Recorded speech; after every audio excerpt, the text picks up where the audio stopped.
We are approaching 1 million subscribers on our YouTube channel. Can't believe we're even close to this. Can't thank you guys enough. If you haven't already, please go hit that subscribe button. Lots of fun NBA content coming your way. Hi, hello, and welcome to another episode of The Dunker Spot. We are part of 342 Productions. I am your host, Nekias Duncan, and joining me as always is my co-host, Steve Jones Jr. Steve, how are you doing, sir?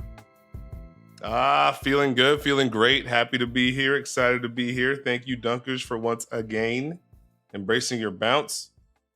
Dunker Nation, let's ride. Tuesdays for the Dunkers. Hi, YouTube. Nekias, what up? What in the... That was good. But hello. Doing pretty well. Fun weekend of hoops. A whole lot of in-season tournament things. Saturday was a wild slate. Sunday ended up being a wild slate we got a double overtime game that was almost a triple overtime game. A lot of fun basketball being played right now. Very excited to dig into it. Just to do a little bit of housekeeping first, for those who are new to us on JJ's channel, we will be here every Tuesday. We record on Monday mornings or Monday afternoons, so we missed the Monday night slate. Just keep that in mind as you listen to some of the analysis and some of the stats that may be dropped here.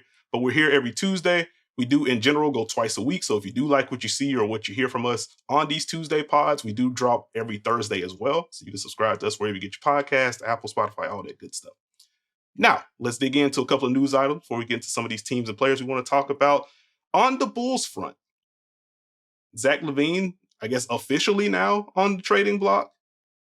Some reporting from The Athletic, Shams Charania, saying there's some increased openness from both sides between Zach LaVine and the Bulls organization to find a trade. For LaVine, this year he's averaging 22 points per game, 50% on twos, 34% on threes, 87% from the line, a career-high 5.2 rebounds, a little over 3 assists per game. He has already been linked to, between Shams and between Jake Fisher at Yahoo Sports and some other outlets, he's been linked to 6 teams so far. The Sixers, the Lakers, the Heat, the Raptors, the Kings, and the Spurs have all been linked to Zach LaVine in some way, shape, or form. Steve, 1, are you surprised that we've gotten here with Zach LaVine in Chicago? And 2, what are some fits you like for him if he is moved? Am I surprised? No.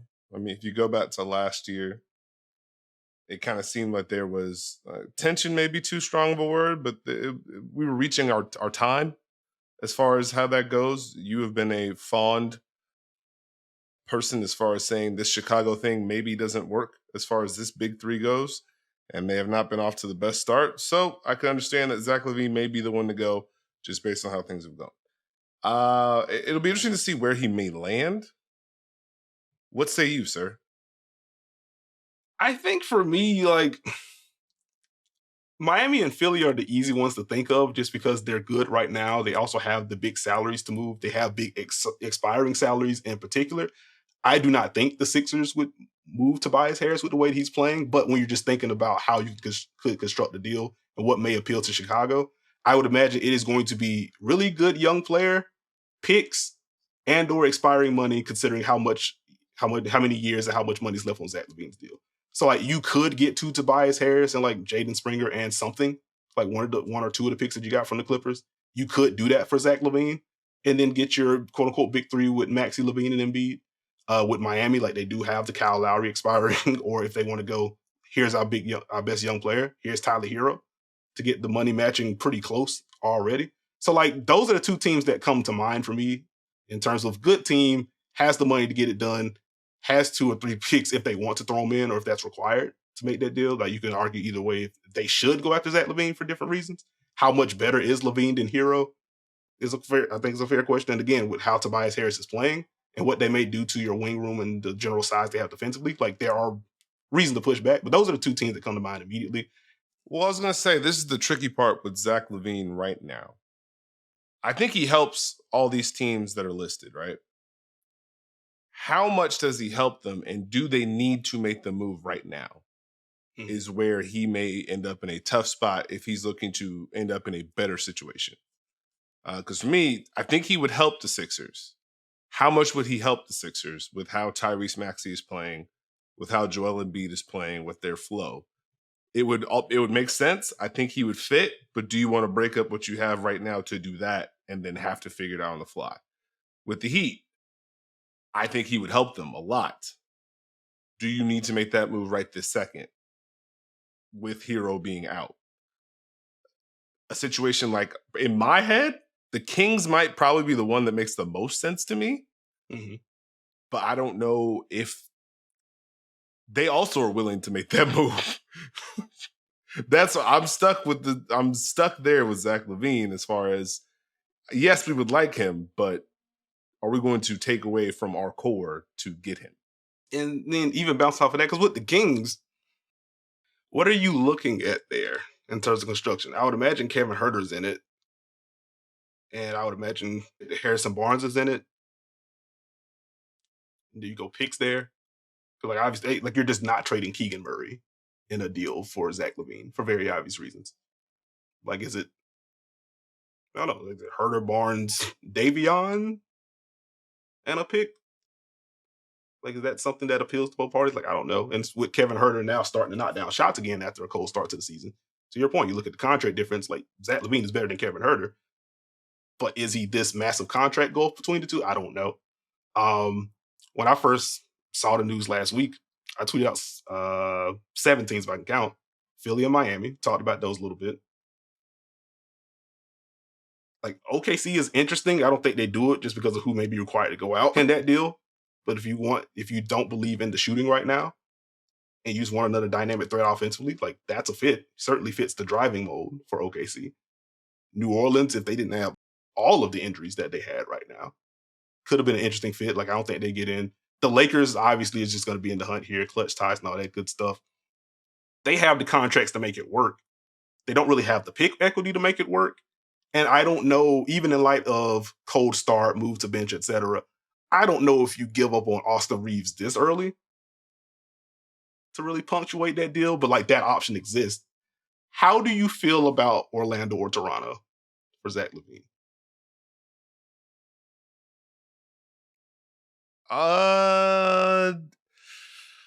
This is the problem. Toronto makes sense for Toronto.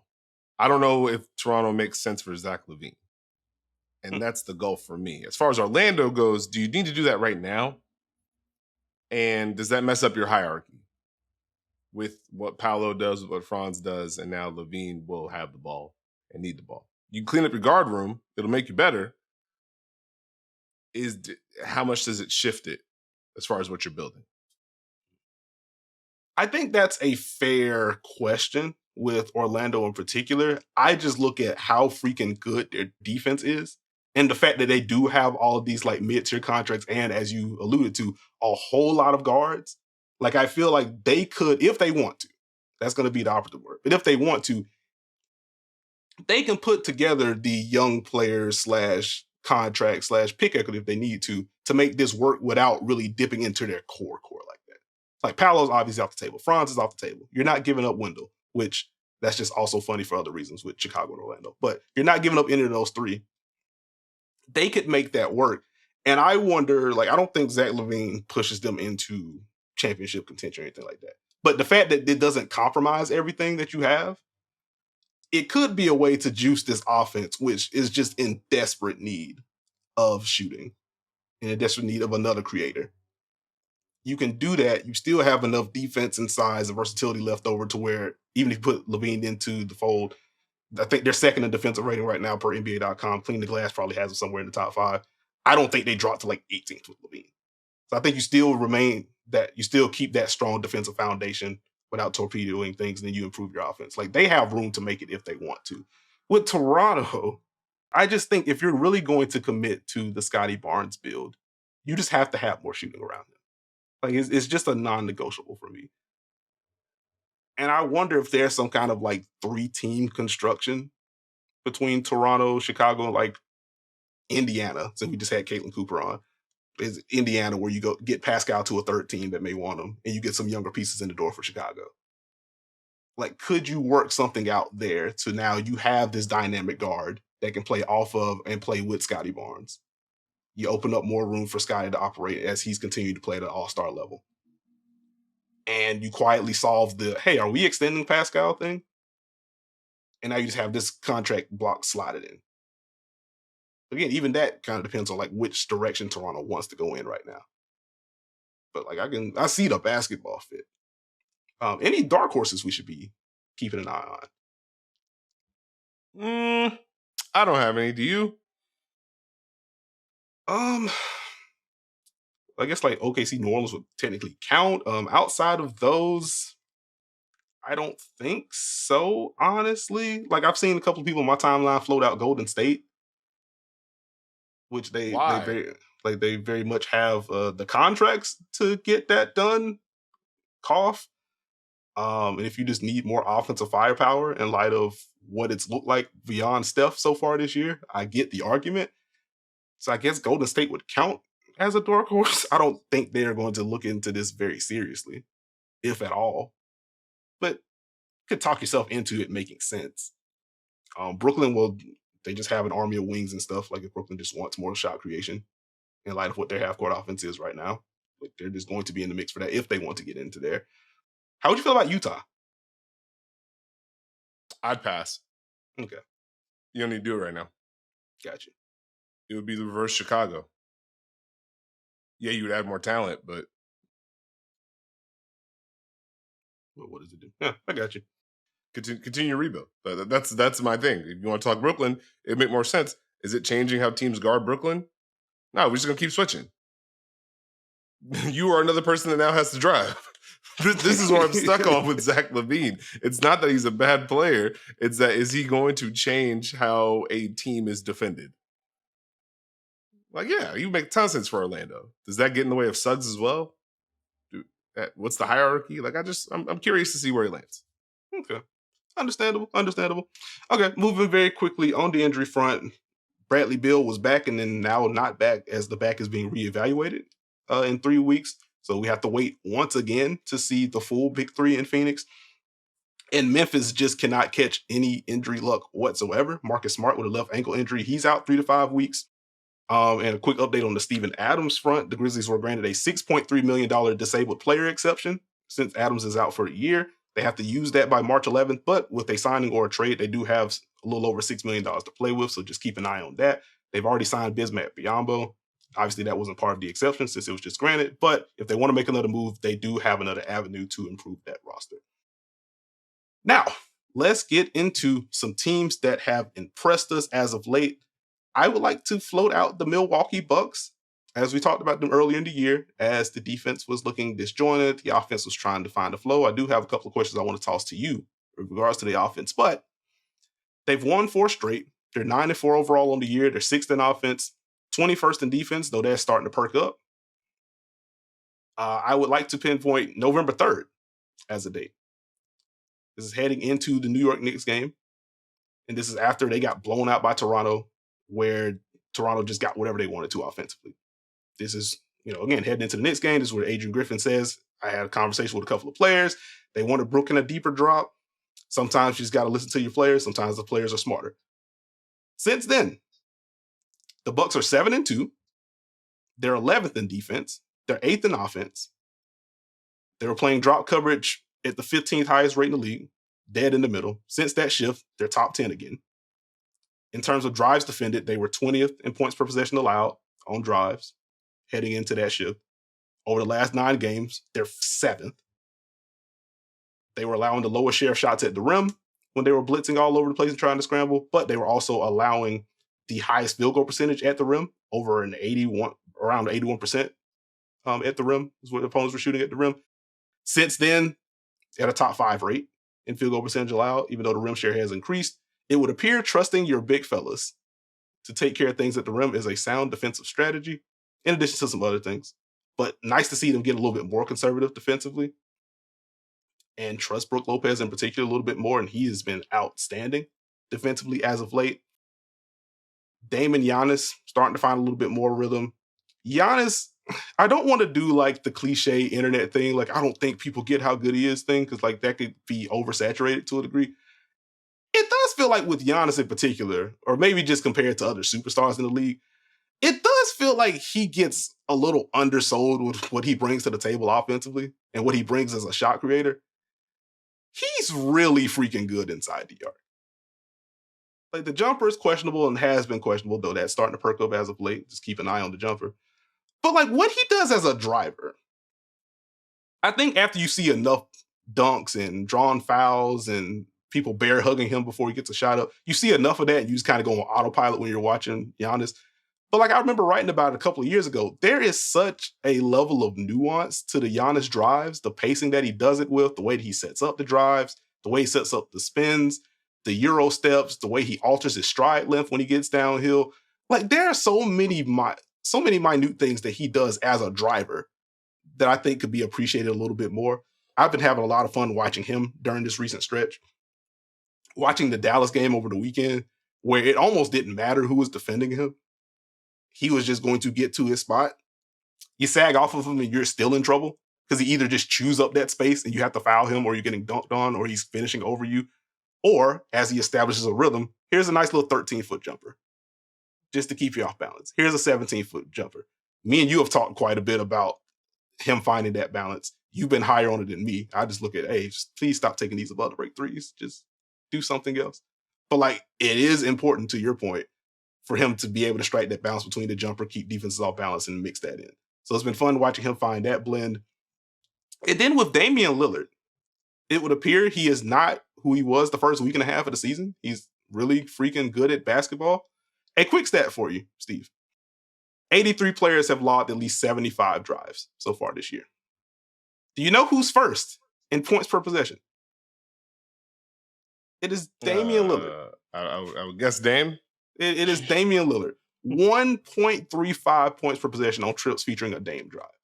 And this is with him not shooting well. This is with him not even like finishing at the level that we've seen in the last 2-3 years. He's getting to the free throw line a ton. That obviously helps. And then you just think about the level of attention that he still draws as a driver.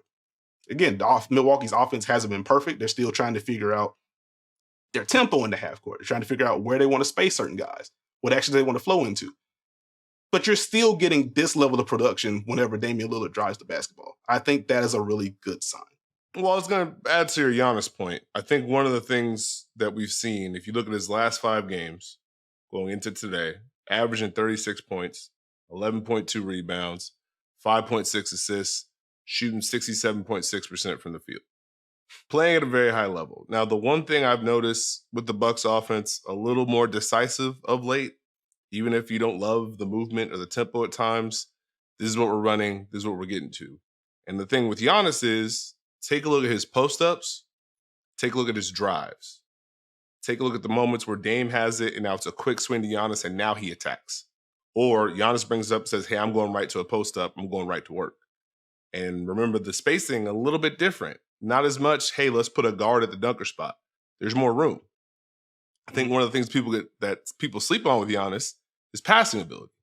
That's one of the things that's popped in the half court for me when he's in the post and teams are showing help, or they double, or they commit late. He's getting that ball out of there. And so that's been a huge plus for them. And then you talk about Dame. I like the fact that they're blending those two together without just leaning on it. And I know a lot of noise about, hey, they should probably run this more. I totally understand. But being able to mix in some of that pass and cut action with Dame and Giannis, so Dame can get downhill and Dame can lead the dance a little bit. And we're kind of getting this pick and roll without letting you know we're getting this pick and roll.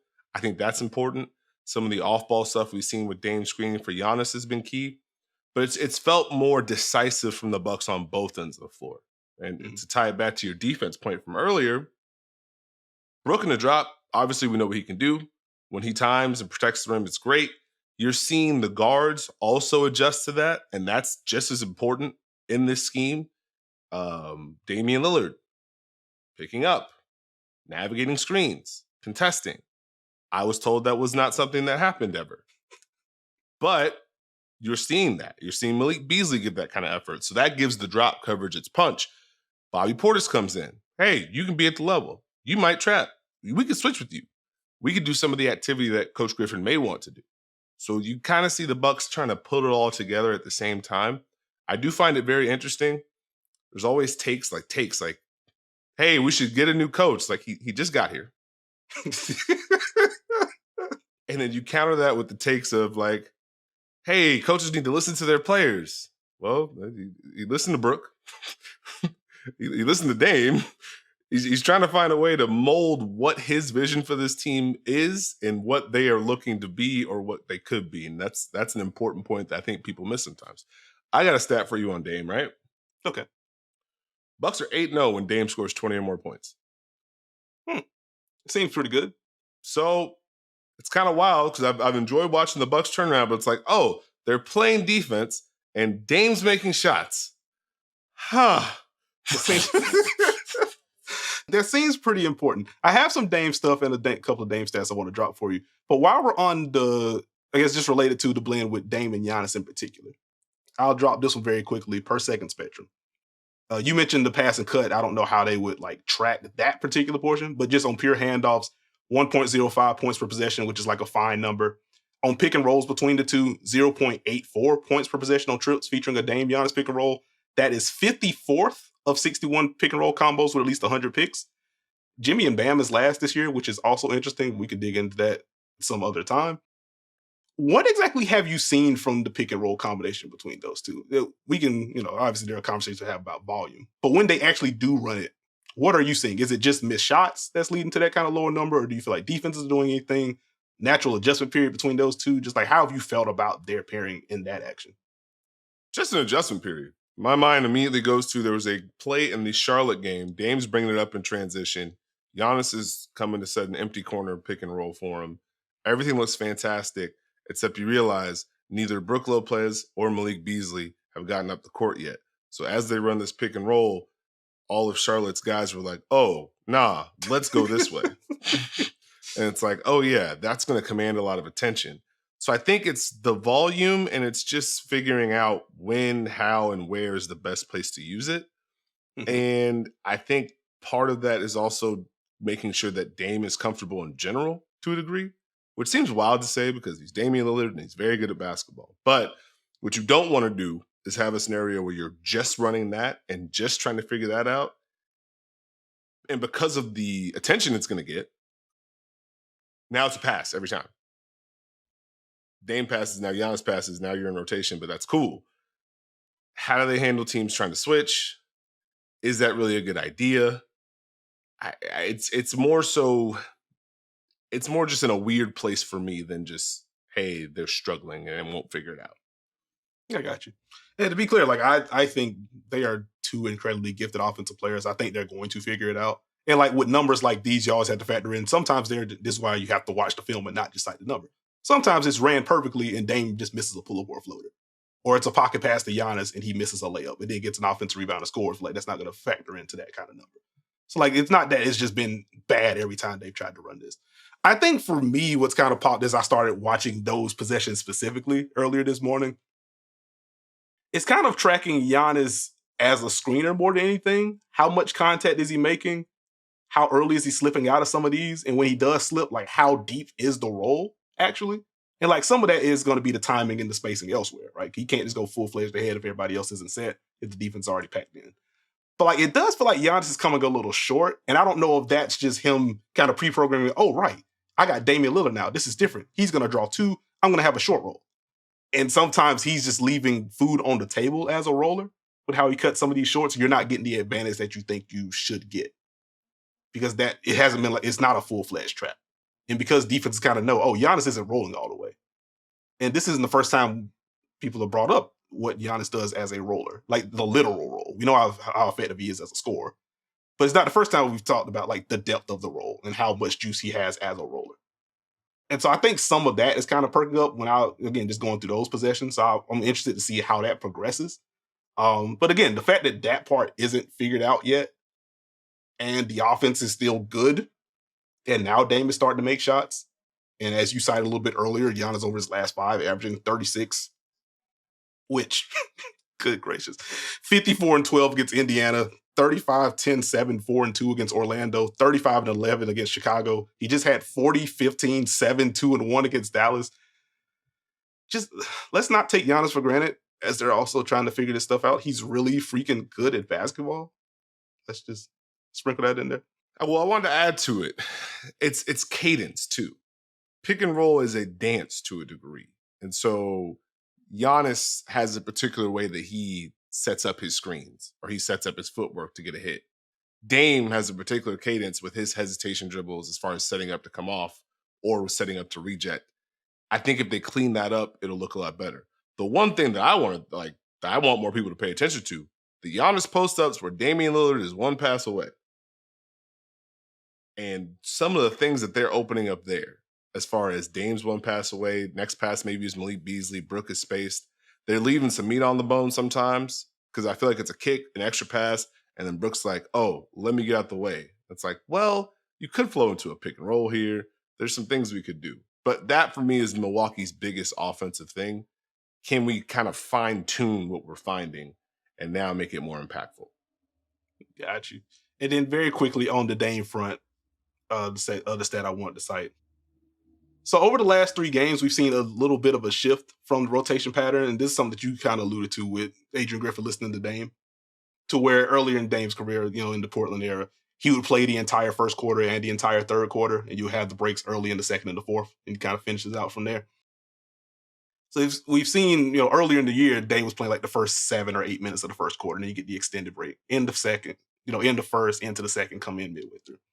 Over the last 3 games, it's been back to that play all of the first, play all of the third. Coincidentally, Damian Lillard is averaging 30 points and 10 assists over his last 3 games. Now, granted, he has played Charlotte, who, after a strong first week and a half, the defense has just not been good. So I just want to, hurts my heart. But the Charlotte defense hasn't been very good.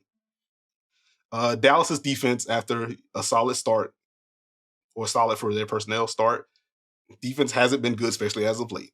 So you can factor that in to those numbers. But then you zoom out for the year. Damian Lillard in first halves, averaging 11.2 points, shooting 25% from 3, 35.6 overall from the field. Damian Lillard in second halves, where early in the year, it goes to instead of the first 7 or 8 minutes, first 8 or 9, sometimes 10 minutes in the third quarter, then you get the break. 13.6 points, 37% from 3, 43.6% overall from the field in second halves. It just feels like he has a better rhythm when he just has the big extended stretch, little break, and then comes back in versus the shortened one.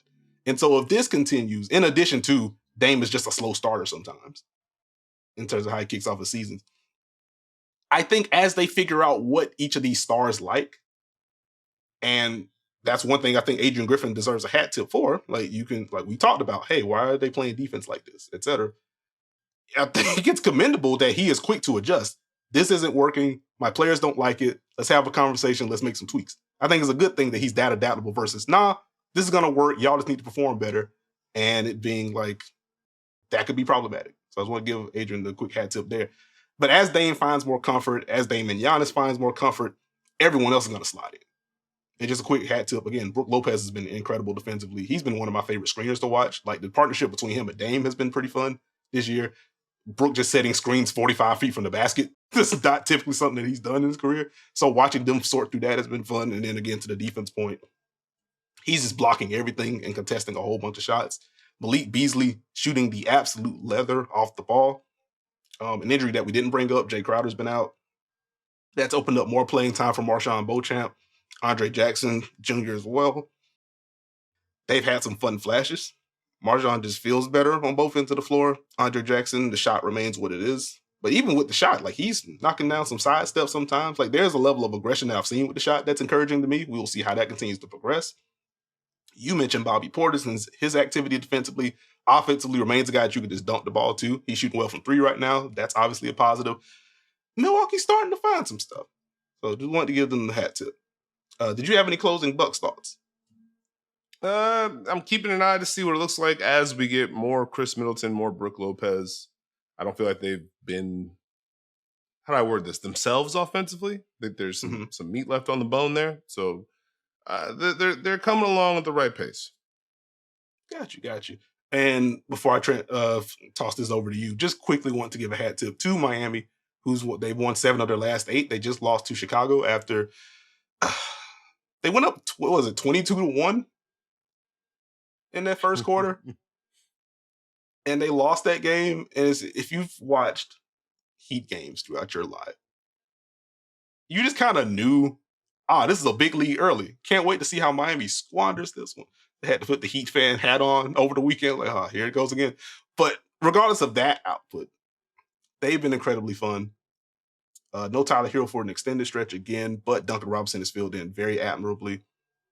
He just looks really good as a starter. The 3-point shooting is what it is. Catch and shoots off movement. Does not care about contests, particularly when he's pulling in transition. The drives have been incredibly fun. Talked about that last week, so I'm not going to hang there too long. Bam's been incredible. Jimmy Butler's been more aggressive as of late. Haywood Highsmith's been solid. Caleb Martin back into the rotation now. So you're starting to see Miami go to a little bit more zone with him at the top. In addition to the rim pressure that he provides, we're going to see where the shot lands for him.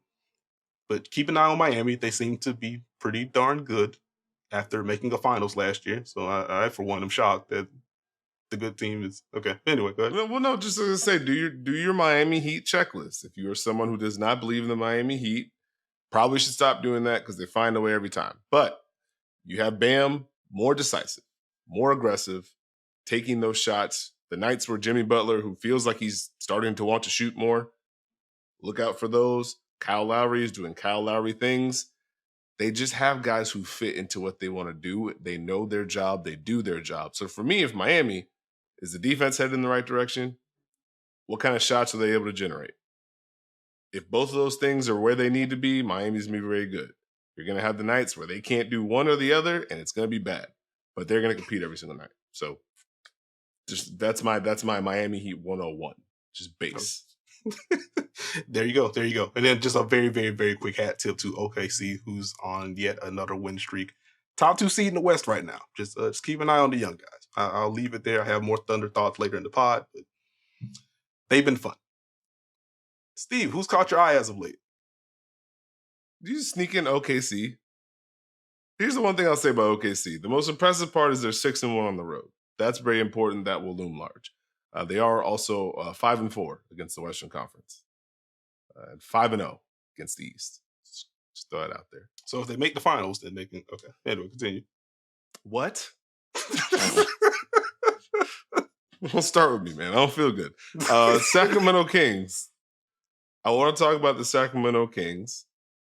And I felt coming into the season, this was a good context for the Kings. Had a really good year last year. All these teams made these moves. So guess what you don't get to feel? The weight of the expectations of what you did last year. You can kind of slide into that. No one believes in us role. And they started the season the way they started the season. And, hey. The one thing that was missing, though, Nekias, was De'Aaron Fox. And let me tell you, buddy, De'Aaron Fox is playing at a high level. 30-plus points per game, shooting 50% from the field, 35 or better from 3. There's only 3 players that are doing that right now. De'Aaron Fox, Luka, and Kevin Durant. And he's taken a big leap. It's not just that he's shooting 50% from the field on 23 shot attempts. 41.7% from 3 on 8.6 attempts a night. He is in command and in control of his game right now. The way that he's able to change speeds, to attack defenses, to keep things moving, I think it just puts a lot of pressure on guys because you're not sure now. You know, last year we saw him find the growth as far as attacking space and countering if you want to go under or you want to play drop against me. Okay, I can get to my pull-up. I can counter with my step back. I can still hit the turbo button, but I know how to change speeds. This year, man, if he's going to be taking these type of threes at this type of level and knock them down this way with the ball movement and the player movement that Sacramento has, it's pretty tough. So last year, Nekias, the big thing for him was his finishing in the restricted area. Mm-hmm. Shot 76.5% in the restricted area last year. That's down to 54.8 this year. But you know what's up? The threes. According to NBA.com, 41.5% on above the break threes. He's at 33.4 last year. Ooh. Now, when you look at the tracking data, it's his work off the dribble that makes this tougher. He's shooting 47.2% from 3 on pull-ups. That was at 30 last year. He's shooting 51.7% from 2 on pull-ups. That was 45.9% last year. And now here's the tricky part. This is not one of those scenarios where the growth in the shot has taken away from the growth with the drives. He's still 4th in the league in drives per game at 17.3, and he's still 1st in the league in points off drives, 15.7. Yes, base stat. I didn't go per possession times 1,000 divided by 36. I just looked and saw that he was number 1, and I put it down in the notes. So what you gonna do about it? User 887. I don't feel good. But the level that he's playing at is so important for Sacramento. And I think defensively, they're never going to be a juggernaut, but they just have to keep working to get into a position where they can do their job. You felt more activity from their guards as far as being active, and Sabonis staying in his drop adjacent area, or at least mixing in some coverages at times. Sabonis has been good this year. The big one is Keegan Murray. They're doing a lot of work with Keegan Murray. And the one thing I want people to look at, who are they having Keegan Murray guard? Look at some of the people that they are having him defend. Mike Brown has said, you are going to be a 3-and-D guy. You are going to take all these shots. I will take you out if you don't shoot. And hey, yeah, go guard Donovan Mitchell. Go guard the point guard. Pressure the ball. Go play defense there. Malik Monk. Malik Monk is funny. In that Dallas game, Kyrie almost hit a buzzer beater, but they called it off. And there's a slow-mo replay of Malik Monk just fist pumping at Kyrie. Because he knew it was no good. And I'm like, that guy's a madman. But he's still in his role. You got JaVale McGee as an elbow hub at times. Harrison Barnes chugging along. So I would just say don't sleep on the Kings. Because if Fox is going to be able to play at this level, if Sabonis is going to look to finish through contact, and let me tell you, he's been looking to hit almost everyone that I've seen. So keep an eye on the Kings, man. You got any Kings thoughts? Yeah, like I think I've been in wait and see mode with Sacramento just because, again, De'Aaron Fox was out and that just disrupts so much of what they want to do. Like I was, it's just different, all due respect. It's different when Davion Mitchell's in versus De'Aaron Fox is in. Like the scoring gravity is different. And even as you look at some of like when they try to clear a side for Sabonis and Kevin Huerter to work with a handoff or a pick and roll. When De'Aaron Fox is one pass away, like, yeah, you can cheat over if you want to if you don't trust the shot. He can just shoot into that gap as a cutter, or it's a quick pass to him, and then he just attacks that gap with a drive, and now you're in trouble. When it's Davion Mitchell, I'm going back to like the Rockets games from a couple of weeks ago. Oh, that nail help is just planted. You have fun. Kevin Huerter, you're not going to come off clean going to your right. Someone's just going to be here, or going to your left, depending on which side they're running it on. We're just going to be here. And Davion, if you knock down a shot, golf claps. If you don't, we won. And so just bringing Fox back into the fold just changed the dynamic of their offense. To your defense point, they've been pretty much an average defense. Depending on what you use, NBA.com, they have about 14th to 15th in defensive rating heading into the Monday slate of games. Cleaning the glass has them at 15. Cleaning the glass filters out garbage time. The half-court defense hasn't been great. Bottom third in the league in half-court defense. The transition defense has been good. Fourth lowest transition frequency allowed for the Sacramento Kings. When you talk about nailing the little things and making sure we are matched up, we're not giving up the easy stuff. They've been really good at that. And then overall, the Kings are 12th in pace this year, which is still fast. And again, a lot of that is De'Aaron Fox mixed a chunk of time. But I am going to start keeping an eye on how fast do they want to play. If you are going to commit to different defensive matchups and giving Keegan Murray more responsibility, if you're playing Domantas Sabonis a little bit differently in pick and roll, the emphasis on getting back and getting set is going to be interesting, and that may change like how fast you want to go offensively. Also, if the De'Aaron Fox is just going to score like this, they're just going to have more half-court possessions defensively anyway because they're just going to score it at the obscene rate. So that's going to be something interesting to track. But something that we talked about heading into the year, where can they get the defense? If it's going to be 15th, which again, that isn't elite, but if it's going to be 15th and now you have De'Aaron Fox playing like this, Sabonis playing like this, Kevin Huerter starting to come back, again, mention the different defensive role with Keegan Murray. I think that's played a part in why he hasn't shot it as well. But like, I know that dude can shoot the leather off of it. If we're looking at like 5th best offense, 15th best defense, this is a team you're really gonna have to worry about. You said we didn't mention Keegan Murray's defense, or you say his offense? Huh? You say we didn't mention Keegan Murray's defense or his offense? No, I said we mentioned the defense. Oh, okay, I was about to say. I was like, hey, you not listening over there, dog? What I tell you? No, I heard you, big up. No, but I mean, if I told you preseason, hey, Keegan Murray's gonna be guarding Kyrie and Luka, what would you have thought? Oh no. Okay, we've advanced. Also, can I ask a related question? What you got? That teeters on respectfully messy, but I don't mean it to be. It's messy. So wait, go ahead. With Keegan taking on these responsibilities, how have you felt about the Harrison Barnes year so far? Fine, does his job. They still need him. Okay. Figured I'd get the. Let me go ahead and check Harrison Barnes' age real quick. Are we bringing back the season 1 dunker spot bit? It's never left. Name me a vet that you enjoy. How much time you got? I'll wait. Hey, we can stop this right now. We got time. Well, as the Chris Paul guy on the Gosh Darn Pod, I feel like that immediately puts me in contention. He's shooting 38%. He ain't playing no defense. What's up? No defense. Top 10 in defensive EPM this year, bud. Which we go. What? Let's go. Defensive we here. EPM. We here. What the NBAU stat was that? Wow. All right. I like BPM, not EPM. What you talking about? Euro step past the 38%, huh? It's all right. Salute Chris Paul. No, the shot hasn't fallen. That the assist to turnover ratio is pristine, though. So it's helping them direct the offense. But anyway, we're going to talk about the Warriors. Did you have any closing Kings thoughts? Quick shout out to Keon Ellis.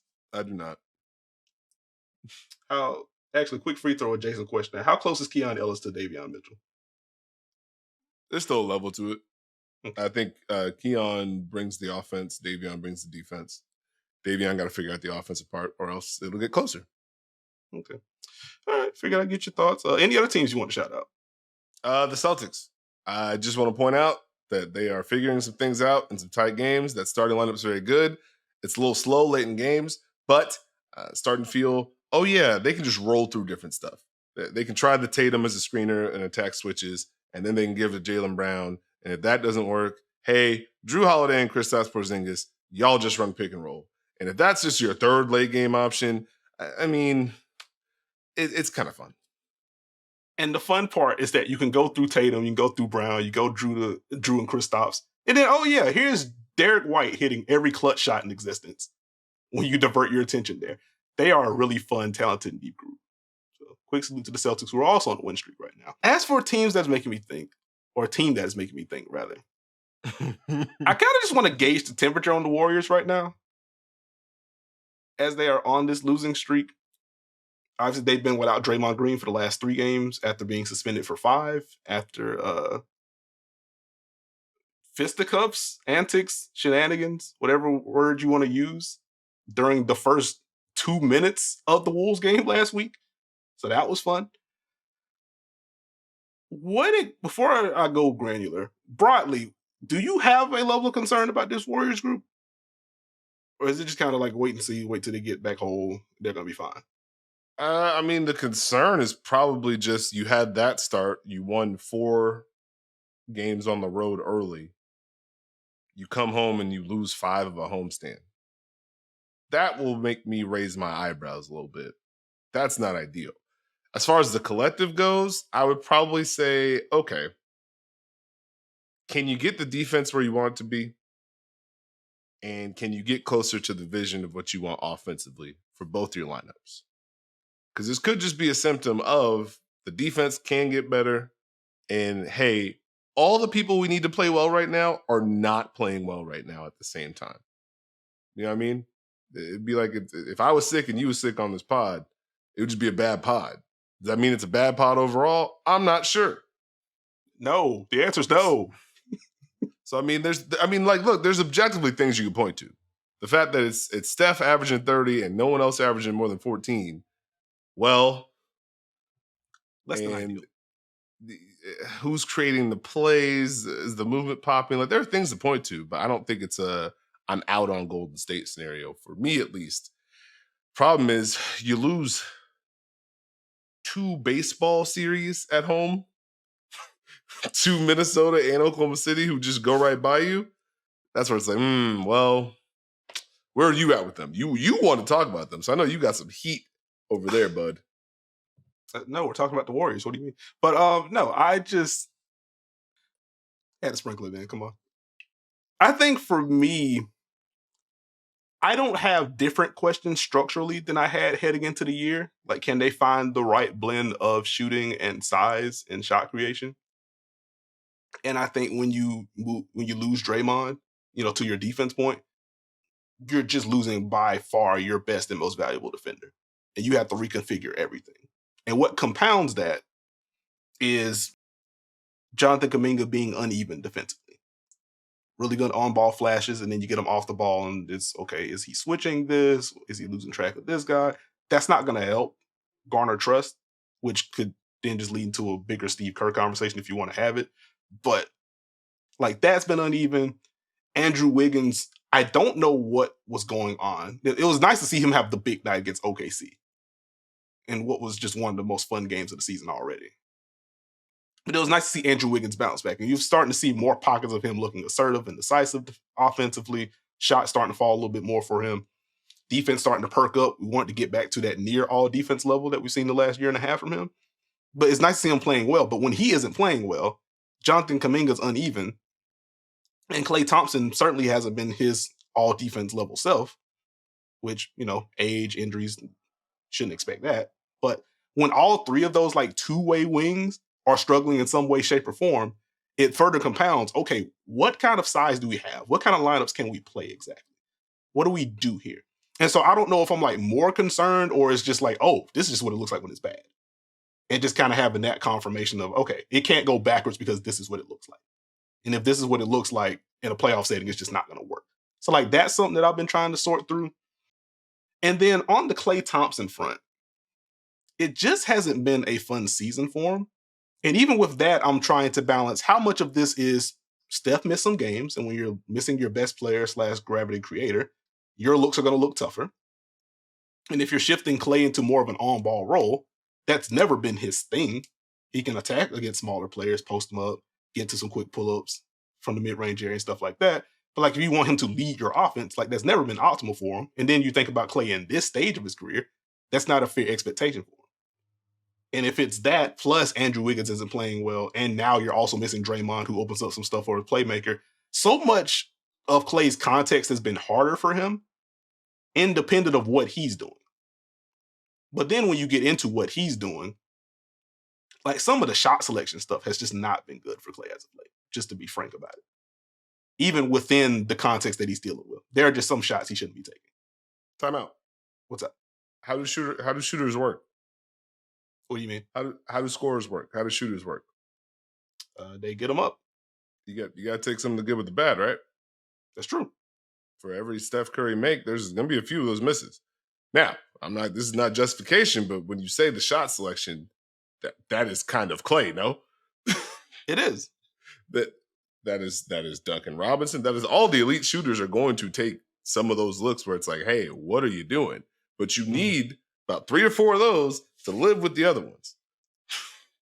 So I'm just going to put that out. Continue. No, I think that's fair. That's a fair point. I guess to your point, that has always been part of the Klay diet, and even looking at some of the second spectrum stuff with him. We ain't gonna get too deep into it, but they have like expected shot quality and stuff like that. Klay has outperformed that metric basically every year of his career except this one, or as far back as the tracking data goes in 2013-14. He's outperformed it every year except this one. And so to your point, like tough shots or quote unquote bad shots isn't new for Klay, but I think in light of them not going down, it feels worse. In light of the context, it also feels worse. But then there are also some of the pockets like that late stretch against OKC, where he takes a bad one, it's an offensive rebound, Steph drives behind the back pass, he pump fakes, defender closes his airspace, and he takes a shot anyway with time on the clock. It's like, okay, we understand you're going to get going. You can't lean into pressing. And like, that's what it's kind of felt like on some occasions for me. And that's where I'm just like, all right, this part isn't as airtight as it needs to be. No, that's fair. I think for me, to your point, because of what they need from him shooting wise, it feels louder than usual. And I think because he's trying to get going, they're trying to get going. You have a possession where Klay comes off a screen, he throws right into the post, it flows right into a post split. He's got the shot that you want. He doesn't make that one. Mm-hmm. And because he didn't make that one, the next one he takes doesn't feel the same. Because if he makes 2, you look at the third like, all right, you were trying to feel it. Mm-hmm. But if it feels like he's searching, and now that is my only thought or concern. I would be more concerned if Klay stopped shooting. If Klay got passive. If Klay wasn't taking some of these shots. I know that sounds wild. And I know there are some of the ones where it's like, hey, quick swing up the floor. Then he hits it. I think, what was that? His only make against Oklahoma City was a throw ahead bop right in front of your eye. That was it. Yeah. That was the one. That was the 1-3. So it's just like, it's one of those things where you need him to stay confident. You need him to keep letting it fly. How do you balance it out, though? And I think for me, when you look at Golden State's offense, I'll let you get back to the Clay point. I know I'm going. Oh, you're good. I feel like the blend is thrown off a little bit, where I'm not sure they know what they want to go to for each person outside of Steph. Chris Paul has the pick and roll stuff. Teams kind of said, cool, switch or drop. Well, that took a little bit of meat off that bone. Andrew Wiggins, let's get you going with a post up. Well, we ain't really moving around that. Hey, Clay, here's some movement for you. Well, you're not really making the shots. And so which one is going to be the thing that ties everything together? And that's the tough part is like usually in this kind of stretch with Steph playing this way, hey, Steph, go do stuff. But you got Chris Paul and you changed how you done things. Like how many pick and rolls did Steph run this year? Volume-wise. I know I put you on the spot with a number. I can see if I can pull that up very quickly. Usually I continue to speak while you do this. Sorry, audience. Per second spectrum, Steph is at 301 on-ball picks received, about 37 per 100 possessions. Okay. But just to quickly cross-reference that, Steph was about 36.9, so about where it was last year in terms of volume. Okay. Yeah. It's like, I'm about to be the old last year Warrior person. They just spam more pick and roll. Like, I feel like they're just searching. They're searching right now. And they need one thing to fall right so they can get back right. Maybe it's the defense. Maybe it's Clay scoring. Maybe it's Wiggs becoming a driver again. Maybe it's Chris Paul leading the charge. Like, I don't know. But something feels off. Yeah, to your blend point, like I think that's a good one. And again, that's where I'm just like, I'm watching these games. I see that it's off. How much of this is, it's November 20th. Sometimes players just get off to cold starts and it's going to be fine. How much of this is, hey, Draymond would probably open up some of this with his screening, however you feel about the screening, but his screening and the playmaking. That may make things easier. Steph missed those 2 or 3 games. That's not ideal. Some of that's just going to make all these numbers look worse because of how they performed in the games without Steph. So like, I'm trying not to overreact and more so trying to pay attention to, okay, what is the process? What are some of the like physical trends as it pertains to like Clay in particular? Like he's gotten off the cold starts before. He's had cold stretches before. And he's heated up. Like it wasn't the cleanest start for him last year. And in middle of the year, he's just setting the nets on fire. So like I'm not in the Klay Thompson is just a cooked product. He's going to shoot 33% from 3 the rest of the year. He's bad. I'm not in that camp, just to be transparent about it. I do look at, I mean, I just went through the context stuff for him. So like there's some stuff that's just out of his control. Within that, highest turnover rate of his career, lowest rate of 2-point attempts of his career, 5.7 per game this year, 7 per 36 minutes if you want to go there, because he's only playing like 29 minutes a game. So like all that's down. He's not generating the same level of separation. And I think that's the thing that's kind of popping beyond the percentages. Even with some of the contested looks, they feel more contested. And like Second Spectrum track some of that stuff. I was looking at that. 67% of his shots are deemed heavily contested. That's the highest rate since they've been tracking it in 2013, 2014. So like you see some of that stuff. The driving numbers are down. And it's just like, okay, I know he's going to shoot better. But I guess the question that's now coming to my mind is like, okay, how much better is this going to get? If this is the level of separation he's getting when he's coming off of these screens, or when he's running these pick and rolls, or when he's trying to drive, are all of these shot attempts just going to become tougher? And so now instead of normalizing to 42% from 3, does it normalize to 39%, which is still really good, but it's a little bit different than all world. And if that's the case, what does that mean? I guess are some of the thoughts I'm starting at. You want more post-ups? I guess it depends on. There goes your separation point. I'm just catch right here. Is that what you want? I'm asking you. I mean, you can probably sprinkle him in against smaller guards. Like he can still raise over the top. But again, like those are just some of the thoughts that I have about Clay. And this is why, again, they are in the team that makes me think section. So it's just like, well, this isn't great, but like I know they aren't this. But what are they though? I think the defense is where my eyes go to.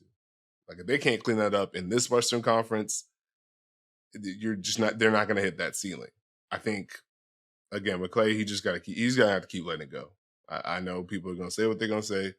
He's got to keep letting it fly because now you don't want to get in a position where you're just kind of running to the corner in transition. He's got to keep playing through it. Okay, I got you. That's where I'm at with the Warriors. Did you have a team? I had a question. Okay. Let's have some fun. Very quickly, do you have any Detroit Piston thoughts?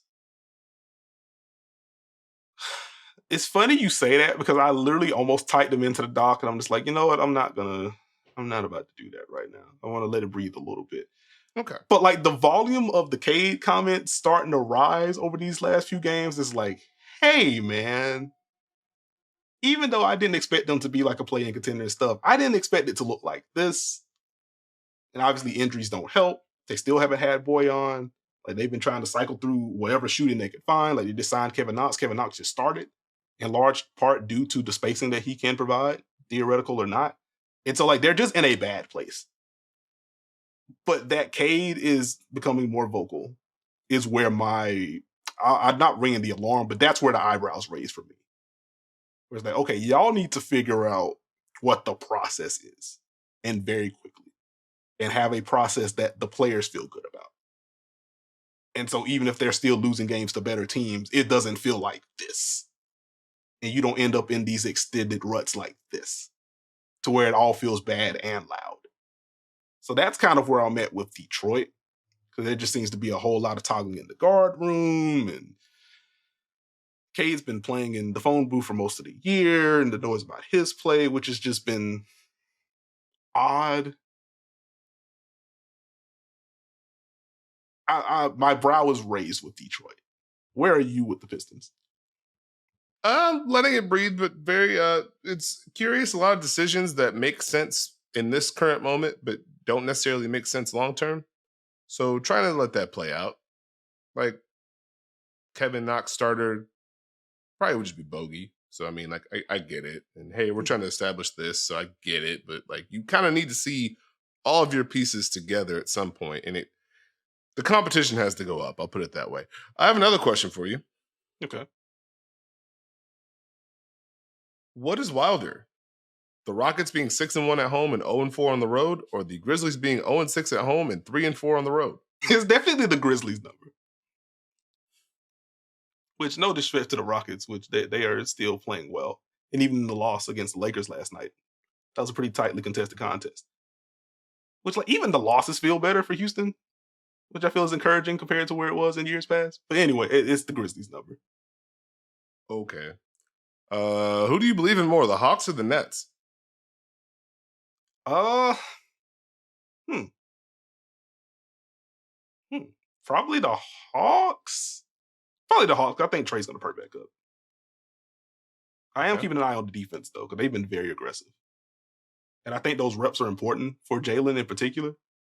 Kind of on the back end and even just navigating those screen actions. But, like, it's worth keeping an eye on. But I'd say Atlanta for now.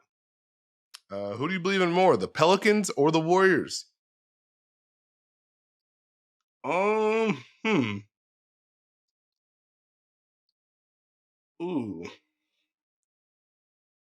Hey, you said you wanted to think. I told you I'd make you think, man. Yeah, yeah. It's probably This is nasty. I feel like I believe in Steph more, but I believe in the Pelicans more than the Warriors, if that makes sense. It doesn't make sense, but that's kind of how my mind went. I guess Pelicans in 7. Oh, wow. Wow. All right. Whose good version do you believe can show up more, the Knicks or the Pacers? Ooh. Whose good version? Ooh. Yep, it's the phrasing on that one that got you, didn't it? Yeah, because I worry about some of the off-ball physicality against Tyrese and what certain teams can do to him in that regard. But again, the offense has been insane. It's honestly, good version might be the Knicks. Because I think there's a baseline of we will win possession battle. And then if Jalen and Julius actually make shots, then that gives them a higher. I'll go Knicks. Okay. Last one. Is there a point that you look at Denver and be like, hey, what's up? Or have they earned the benefit of the doubt? They've earned the benefit of the doubt for me. There's no Jamal Murray, and they're playing a lot of young dudes with that second unit. And so, like, some of this stuff is just going to be baked in, especially in November. So for me, I give them benefit of the doubt. They're going to get benefit of the doubt from me. I guess my only question is, obviously no Jamal Murray, but who is playmaker number 2 right now? Yeah, did you see the MPJ stat too? Because the answer is not him. Because you have KCP with 8 assists against the Pelicans. Aaron Gordon with 5 assists against the Cavs. Obviously, Jokic led them. So I'm just a little curious there. I got you. Okay, actually, can I be respectfully messy? Reggie or Michael Porter Jr.? Who does it? It's got to be Reggie by default, but like also. All right. You trying to cook. All right. There you go. That's all I'm thinking I had. All right. Well, fair enough. I love how you turn the thinking section into your free throws. That's a good bit. Best of the business, folks. Let's get to some player shout-outs really quickly before we close this thing out. I would like to start with LeBron James, who in year 21 remains really freaking good at basketball. Averaging 26 points a game, 8 boards, 6.5 assists, nearly 2 steals, 1.7 is the exact number. That is his highest steal number since the 2012-2013 season, which is boggling my mind right now. I saw this tweet this morning from Josh Eberle, who said LeBron is averaging more points right now, 26.4, than every other player who played 21 seasons did, which is Dirk, KG, Vince, Kevin Willis, and Robert Parrish combined. Those 5 combined to average 21.4 points per game in year 21. And LeBron is averaging 26 a game. That is insane to me. Also, the Lakers, even at this stage, the Lakers are just dying without LeBron on the court. A plus 7.2 net rating in the minutes that he's played. A minus 21.8 net rating when he's off the floor. And these are just filtered for the games that he's played in to take away the LeBron missed stuff and whatever. A near 28 or 29 point per 100 possessions difference with LeBron James in year 21 is insane. It speaks to how great he is. It still is. Also, hey, what are some of these second units doing? What's going on with this guard play, etc.? That's got to perk up. But I've been enjoying LeBron. He remains incredibly fun in transition. You're not getting the 15 transition attacks like we would see in this peak in some of these games. But like when he does rev it up, he's still stronger than you. You need to bear hug him or you are bouncing off, and he is getting an and one. So that's been fun. Watching him dissect guys in the post. Still just firing those skips to the weak side corner. That's been a lot of fun. The jumper is just here for him right now. I hope that remains for his sake and the Lakers' sake. But he is canning a whole bunch of jumpers right now, which was a departure from what we saw last year. Just wanted to give a quick hat tip to LeBron James. Not enough people talk about him, so I just wanted to make sure I gave LeBron a quick shout. Karl-Anthony Towns, averaging 22, 9, and 3 this year. Over his last 6 games, nearly 27 points per game, 49% from 3, 92 from the line. Insane inside the arc. He's driving to the basket more, and he's doing so more efficiently, at least during this recent stretch. Averaged about 11 drives per 100 possession last year. That's up to around 14 this year. And over the last 6 games, which the Wolves are 5-1 in, that's around 17 drives per 100 possession. And during that stretch, 1.2 points per possession on a trip featuring a Karl-Anthony Towns drive. You had questions. We both had questions, but you specifically brought it up. Hey, what does he do against switches? If they put smaller guys on him, can he find the right cadence as a driver? Is it just going to be the turbo button? It's looking pretty darn good right now for Karl-Anthony Towns. So I want to give him a quick shout out. Alex Caruso, who's averaging a career high 9.6 points per game, if that matters to you. But more than anything, well, first on the scoring part, not only is he making threes, he's knocking down literally half of them. I don't think that's going to sustain, but he's knocking down shots. But the willingness to take shots, because I think that was the quiet frustration with Alex Caruso last year. Teams weren't going to treat him like he was Steph Curry. But like there were possessions where he's wide open in the corner and he passes it up, flows right into a drive or flows right into a handoff for someone. It's just like, hey, for a team that doesn't shoot a lot of threes, we kind of need you to take some of these because we know you're good in the corners at the very least. So like seeing his willingness to take threes from all over the place, really. That's been fun. Defensively, he remains an absolute menace.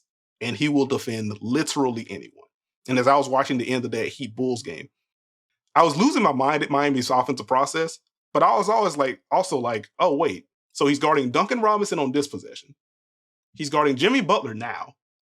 They tried to go Duncan Bam two-man game. He switched on to Bam. Now they got Duncan off ball, but he's still roaming around as a helper and then calling out switches in mid-play when necessary. It's like, oh, right. That's probably a part of why Miami's offense is falling apart late because they can't really shake Alex Caruso. He's just in the play all the time. So want to give him the quick salute. Also, he's shooting 44% from 3 in fourth quarters this year. He's knocked down some pretty big shots. I go back way earlier in the season, that Toronto game that you bet me not to watch, that I watched anyway. He just made timely shots in that one. But yeah, Alex Caruso was balling. Very easy to understand why he would be a pretty fruitful trade chip for Chicago if or when they decide to go that route. Hat tip to Herb Jones, who is incredibly fun. Feels more decisive offensively. 3-point shot, not completely there yet. 34% from 3. 60% inside the arc, though. The drives look good. He's making the next play. 2.8 assists, only 1.2 turnovers. Defensively, though, nasty on the ball. Wild screen navigator, taking on incredibly difficult matchup assignments. Box score numbers are insane. 2.1 steals, 1.6 blocks. Both of those are career high. He's one of two also players. The only player in the league to do it. Beat you to it, bud. See, I was going to be nice with the filters. He's one of 2 players to average at least 1.5 steals and 1.5 blocks. Do you know who the other one is? Man, I'm looking at the screen right now. Yeah. Oh, well, fair enough. Okay. So, shout out Scotty Barnes. Actually, no. Oh, is that why you did that? You couldn't give Herb his 2 and 1. You had to go with the 1.5 to get Scotty Barnes in here. Not even that. I'm just saying, like, this is how insane it is. If you do go 2 and 1.5, Herb's the only one there. He should make an all-defense team. And he should make an all-defense first team if he's able to get the fouls down. He is fouling at a career high rate right now. I just don't like some of the calls that Herb gets. That's a rookie year thing for me with him defensively. I just don't like some of the stuff that they call on him. Like, he has limbs. Let him use them. But he gets the fouls down. He's all defense first team for me. He has been insane. He deserves his props for what he's been able to do. And the Pelicans continue to win his minutes handily. What you got, Steve? What's up? You are not John Cena. I can see you, buddy. All right. That's nasty work. And then very quickly, some hat tips. Lonnie Walker, career high in scoring right now. 56% on 2s, 46% from 3 on solid volume, 16.6 points per game. I guess I should throw that. He's scored 20 or more in 3 of his last 5 games to steal the Steve cadence really quickly. He's having a fun season in Brooklyn that may be going under the radar because Brooklyn is just in a weird place right now. And Isaiah Joe, career high 10.3 points per game, shooting 50% from 3. That number may not sustain, but he is one of the best shooters in the league. I love his usage as an on-ball screener. He has set 88 on-ball screens so far per second spectrum. OKC generating 1.15 points per possession on those trips. That is 8th of 102 players to set at least 75. Do you know who's number 1? I do not. It is Max Strus. Cleveland generating nearly 1.3 points per possession on trips featuring a Max Strus on-ball screen. His usage has been incredibly fun. He's having a fun season in Cleveland. But Isaiah Joe shooting the leather off the ball. The inverted pick rolls with him as a screener and the ghost screens for him have been incredibly fruitful. Also, he is defending his tail off. And the fact that he is doing that has allowed him to play more late in games, which it's honestly been kind of interesting to track OKC's late game lineups. Like even in the Warriors game, it was just not much Josh Giddey until they needed him to inbound, in which he remains elite, and then Chet hits the 3. But anyway, hat tip to Isaiah Joe and what he's doing. Do you have shout outs for us, good sir? Kevin Durant. He's very, very good at basketball. He scored 30 or more in 6 of 9 games this month, averaging 31 for the year, 7 rebounds, 5 assists, 1.2 blocks, 52% from the field on 20 shots, 49.2% from 3. Very good. Helps. Phoenix is going to be very tough with the way they use Kevin Durant and Devin Booker together. Really hurt Utah late in that last game they played as far as using them in pick and roll, forcing a double team. Look out for the cutting on the weak side. They're tough. Salute to Kevin Durant and by association, Devin Booker, who remains insane. You gave your free throws earlier. I have some free throws for you. What's up? Some early all defense thoughts. I was like, let me put some of these together. Here's some players that I'm thinking about. I have an extended list, but on the shorter list of people that I'm thinking about, I want to float some of these out to you, see where you were with the defensive seasons. So far this year, Drew Holiday or Alex Caruso? Give me Drew. Okay. OG Anunoby or Herb Jones? Give me Herb. Okay. Scotty Barnes or Jaden McDaniels? Give me Jaden. Okay. Chet Holmgren or Evan Mobley? Give me Mobley. Okay. Joel Embiid or Brook Lopez? Give me Joel. Okay. Right Mitchell now. Robinson or Rudy Gobert? Give me Rudy. All right. Bam Adebayo or Jaren Jackson Jr.? Bam. Got you. Jalen Suggs or Derek White? It's still Derek White for me, but it's close. Got you. Shai Gilgeous-Alexander or Jason Tatum? There's a stat that says that Shai Gilgeous-Alexander is having a tremendous defensive impact. I want to revisit it sometime. I'm going to go Shai. But we can talk about that at a certain point in time. Okay. All right. A little bit of a tease, I suppose. All right. Fair enough. Dylan Brooks or Lou Dort? Give me Dylan. Okay. Anthony Edwards or Asar Thompson? Asar. Okay. That is all I had for you. And thus, we close this baby out unless you have some closing comments. You got anything for us? I got a couple free throws, man. Okay.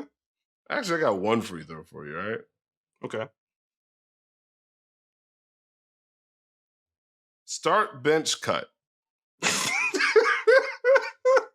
Asia Wilson, Candace Parker, Lisa Leslie. That's nasty business. That is nasty business. I think I quote tweeted that graphic like, I have an answer, but you're not going to like it. The graphic... yeah, I guess everyone else is too. So I think the graphic had Candace, Asia, and Lisa Leslie listed. I think that was the order of the graphic with the start bench cut. My take is that I think it's in order. I think you start Candace, you bench Asia. All due respect to Lisa. Yeah, you can go ahead and take Take us out of here, buddy. All right. Go ahead, take us out of here, buddy. Respect to the OGs.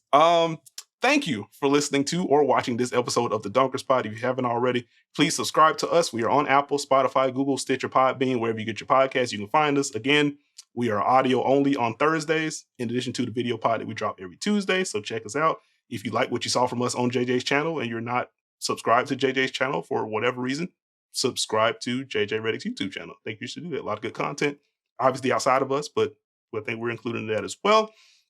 You can follow me on Twitter at Nekias NBA. You can follow Steve on Twitter at SteveJones20. Join the Dunker Spot community on Twitter. We're having fun discussions in there.